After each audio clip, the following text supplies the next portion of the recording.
Here. What's up, Giants fans, Hub watchers, YouTube subscribers, Twitter and Instagram followers? It's Noname, back at it with another Giants video, Giants preview of the New York Giants versus Washington Redskins.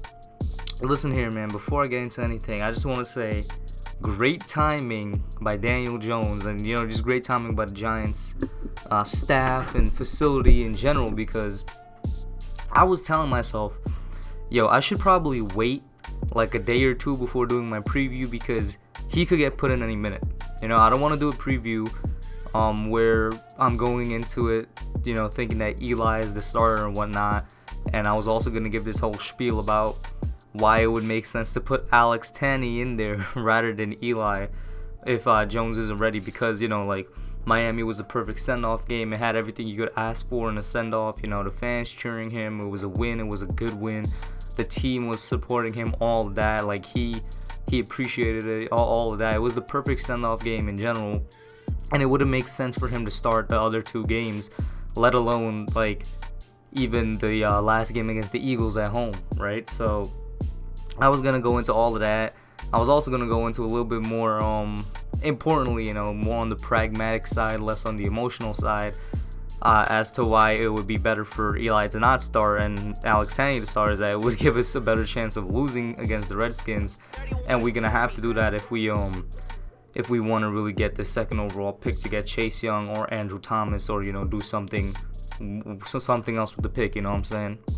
But luckily I don't have to do that, man. Thank God that Jones recovered, and this is what makes me think it probably wasn't that much, serious of an injury, but they didn't want to make a mistake and put him back in early, because they don't want something like what happened to Saquon happen to Jones. And obviously Daniel's a way more important part of the team. He's the quarterback. He's essentially the future of the team. And we saw what happened with Saquon. Yes, Saquon is a freak of nature, so to speak, like in all things physical when you think about him. But it's still next to impossible to recover from a high ankle sprain the way he did and as quickly as he did. And you could see that he wasn't fully recovered, because he was still very, very hobbled. Afterwards, he wasn't himself for about a good, I want to say, 7 weeks or so, something like that. Like that may be a lot, but hey, man, that's what it felt like. Probably like a good 6-7 weeks he wasn't himself. And maybe that time he should have spent recovering, And they didn't want to take that chance with DJ. At least that's the message I get here. Because he's only been out for 2 weeks. And he definitely didn't have a serious injury if he only spent 2 weeks out. It was probably something minor, and they didn't want anything bad to happen. They didn't want any, extra sprain on it. Like, for example, in college, he had a very similar ankle injury, and he played through it. So he is a tough dude. I just think that the medical staff doesn't want to take any chances, And now that DJ is back, this is about to be a very, very entertaining game. Like, first things first, the storyline that everybody's been waiting to develop, but everybody also sort of forgot about, Daniel Jones versus Dwayne Haskins, battle of the rookie QBs. You know what I'm saying? Who's better? The storyline there is both of these guys were mocked to the Giants. Dwayne Haskins more so was thought to be the guy the Giants were going to pick up. Obviously, we didn't pick him up. So now it's going to be like, hey, who did the Giants actually make the right choice on? And also, of course, with Dwayne Haskins saying that, we made a mistake, we were going to regret it, whatnot. I have yet to regret that decision, because Haskins hasn't been the best. And no, I do not follow the Washington Redskins, but I don't need to see that this guy still has some development to go on. I'm not going to say he's a terrible quarterback yet, because he's still a rookie. For all I know, in a year's time, the roles could be switched. Daniel Jones could be terrible. Dwayne Haskins could be, the toast of the town in Washington. But as of right now, I don't regret anything, and Daniel Jones definitely looks better than Haskins. Haskins just looks like he needed to spend another year in college developing.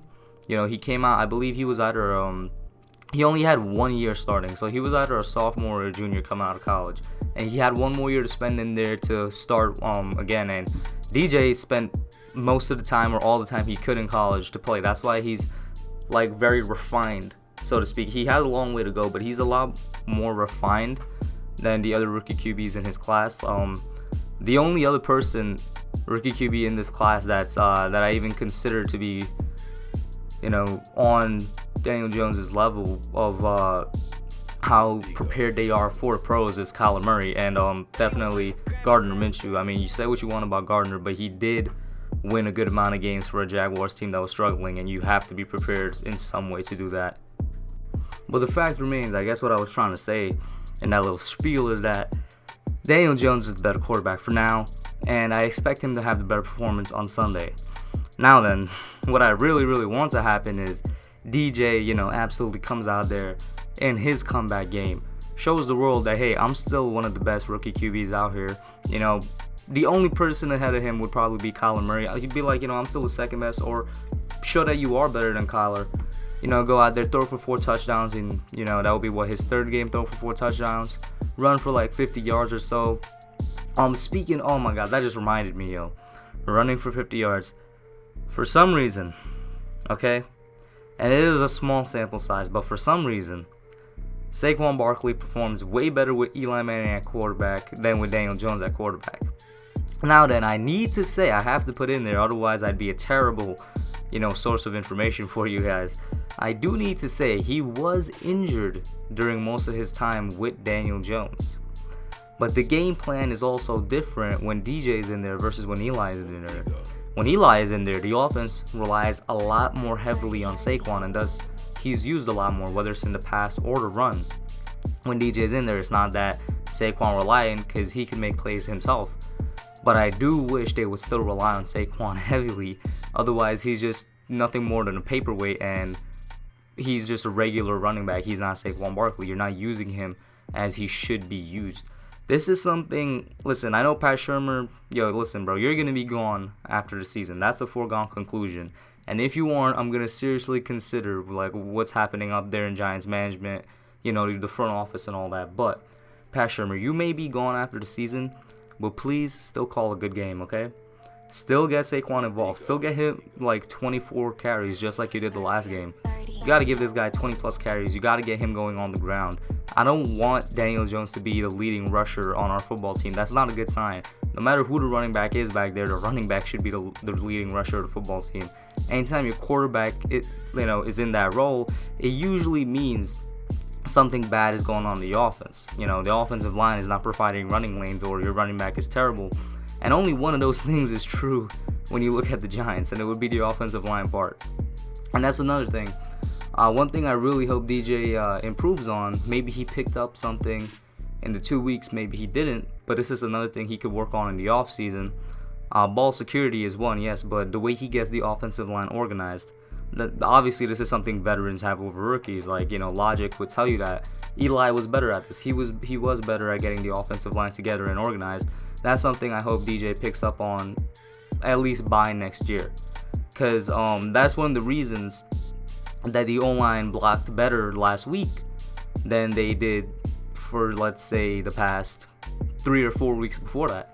Is because he knows how to keep them organized, he knows how to keep them calm and steady, he knows how to keep them in a position and all that. And it is harder to block for a running QB or a mobile QB.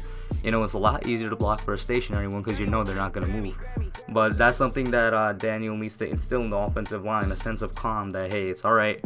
I may be mobile, I may be running around somewhat, but just stay in your positions and it will all work out. But I do hope that Saquon gets going this game, and that really has a lot more to do with coaching than it does with Daniel Jones, because he is a rookie. He could only so far do what plays are being given to him. He could only run those plays. But I do hope Saquon gets going, and I do hope the offensive line continues their good blocking from last week, with the caveat being, we went up against Miami, and it would have been an easier task last week.